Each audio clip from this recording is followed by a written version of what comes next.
प्रिय भाई बहनों, जय मसीह की।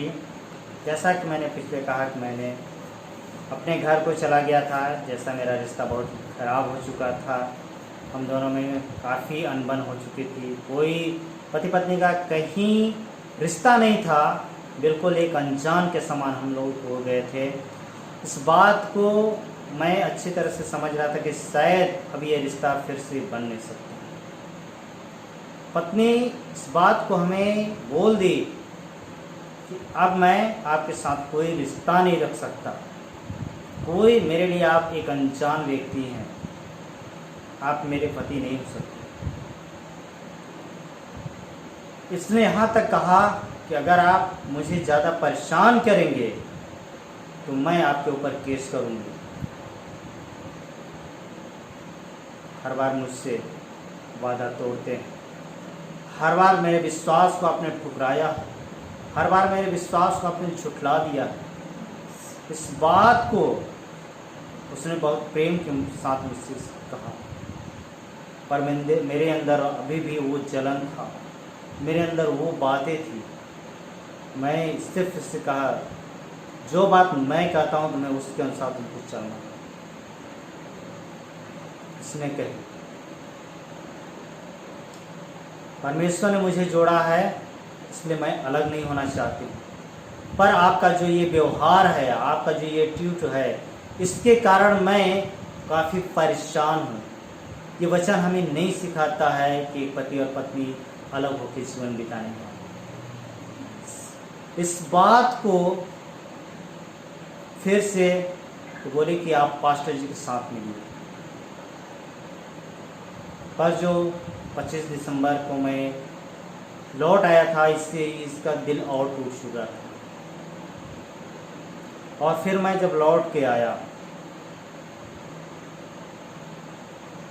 इतना मैं परेशान हो गया, इतना मैं परेशान हो गया कि मुझे कहीं भी अपने जीवन में कहीं शांति नहीं था। मैं स्कूल भी जाता था, मैं पढ़ा नहीं पाता था। सिर्फ मेरा ध्यान ये था, आगे क्या होगा, पत्नी मेरे ऊपर क्या कर सकती है, पत्नी मेरे लिए किस तरह से वो इस रिश्ता को फिर से बना सकती है। प्यारों, एक छोटी सी गलती, छोटी सी बातें जीवन में बहुत बड़ा दरार को लेकर चला आया था, बहुत बड़ा कलगाव को लेकर चला आया था। सो हम वचन से काफ़ी दूर निकल गए, परमेश्वर की आज्ञाओं से हम बहुत दूर चले गए थे। पर परमेश्वर का मैं धन्यवाद करता हूँ, परमेश्वर के दास का धन्यवाद करता हूँ, जिन्होंने मेरी पत्नी को इस बात का उन्होंने हिम्मत दिया कि तुम विश्वास करो और विश्वास के साथ तुम प्रार्थना करो और तुम फास्टिंग रख के प्रार्थना करो कि तुम्हारे पति का मन बदलने पाए। अगर परमेश्वर की इच्छा होगा तो उनको यहाँ लेके आएगा। अगर परमेश्वर की इच्छा होगा कि तुम उनके साथ वहाँ रहो तो तुम्हारा मन परिवर्तन होगा।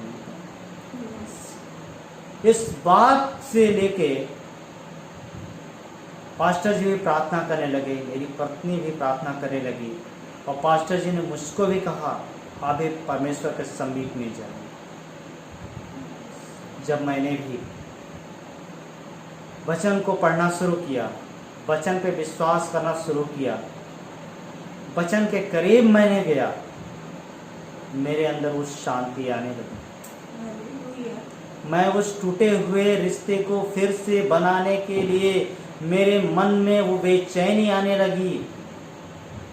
मुझे लगने लगा कि मुझे अब अकेला जीवन जीना बेकार, मुझे परमेश्वर ने जोड़ा है, मुझे अपने पत्नी का ख्याल रखने की ज़रूरत है।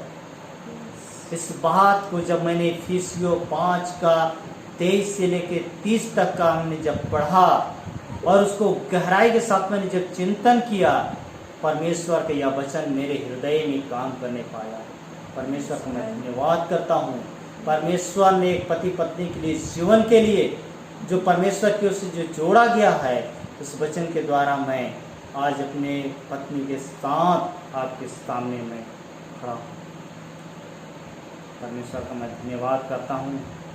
मैं उन परमेश्वर के दास दासी का भी धन्यवाद करता हूँ, और साथ में मैं एल्वा सिस्टर का भी धन्यवाद करता हूँ जो परमेश्वर की दासी हैं। उन्होंने बहुत ही हमें पत्नी के दोनों को अपनी प्रार्थना में लगातार याद किया। सो इन सबों की प्रार्थना हमारे जीवन के इस जो कड़वाहट था, ये जो दूरियां थी, इसको बहुत ही कम कर दिया और हमें इन दोनों को एक साथ में मिला दिया। सो इन सारे चीज़ों के बीच में करीब हम लोग 1.5 वर्ष तक ऐसे ही एक दूसरे के साथ अनबन के साथ बने रहे। पर मैं परमेश्वर का धन्यवाद करता हूँ, जब इस बात को 1.5 साल के बाद जब ध्यान में आया, पर मेरे अंदर वो वचन काम किया, तो मैंने अपने विद्यालय से त्याग पत्र दे दिया। त्याग पत्र देने के बाद आज मैं पत्नी के साथ हूँ, और पत्नी के साथ ही नहीं, पर मेरे परिवार में एक नन्हा सा प्यारा सा है। मेरे जीवन में परमेश्वर ने आशीष किया और छोटे से बच्चे को दिया। सो मैं परमेश्वर का आभारी हूँ। परमेश्वर को मैं हृदय की गहराइयों से धन्यवाद करता हूँ।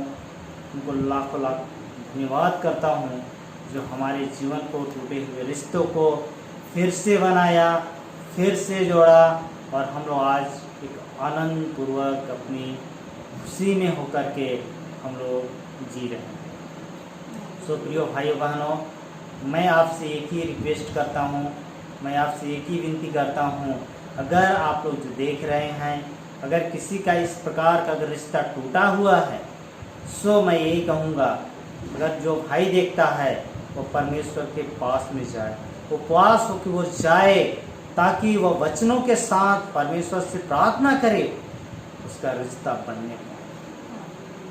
अगर कोई बहन इस चीज़ को देखती है, इस बात को समझने पाए कि असंभव चीज़ को संभव करने वाला परमेश्वर है, टूटे हुए चीज़ को जोड़ने वाला परमेश्वर है, जो मनुष्य के जीवन में जो परमेश्वर ने इसको ठहराया है। सो प्रियो, मैं यही कहूँगा, परमेश्वर सर्वशक्तिमान है, परमेश्वर सबसे ऊंचा है, उसकी महिमा करुणा की। सो जो आप लोगों ने देखा है, मैं यही कहूँगा, किसी के पास, किसी मनुष्य के पास जाने की जरूरत नहीं है, आप सिर्फ परमेश्वर के पास जाइए, परमेश्वर इसका न्याय करेगा, परमेश्वर इस चीज को उत्तर देगा। पर आपको विश्वास रख के परमेश्वर के समीप जाने की जरूरत है। सो आज मैं परमेश्वर का धन्यवाद करता हूँ जो हमें एक अच्छा फैमिली बना दिया, एक गुड हम लोग का लाइफ दिया, एक अच्छा हम लोग को रिश्ता बनाया, अच्छा हम लोग एक जीवन को व्यतीत कर रहे हैं। सिर्फ व्यतीत ही नहीं कर रहे हैं, परमेश्वर का हम लोग आज सेवकाई में हाथों को बढ़ा रहे हैं। यहाँ तक हमें परमेश्वर ने ला के खड़ा कर दिया। सो अपने फिर से एक बार मैं अपने प्रार्थना भवन का, गार्डन प्रार्थना भवन का धन्यवाद करता हूँ। मैं दास और दासी का धन्यवाद करता हूँ, परमेश्वर का धन्यवाद करता हूँ। आप सबों को परमेश्वर से आशीष करे। सारी विनती प्रार्थनाओं के द्वारा परमेश्वर आप सबों को आशीष करना। God bless you. Thank you Jesus. Hallelujah.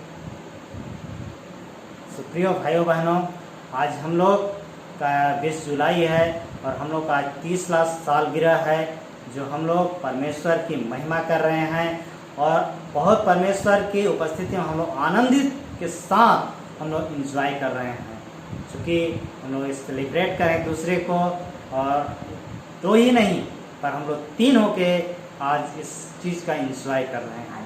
सो परमेश्वर का धन्यवाद करते हैं आप सबों को भी परमेश्वर संभाले, आप सबों को परमेश्वर आशीष करे, आप सबों के साथ परमेश्वर महिमा देने वाला होने पाए। सो आप सबों को परमेश्वर गॉड ब्लेस यू करते हैं। आप सबों को जय मसीह।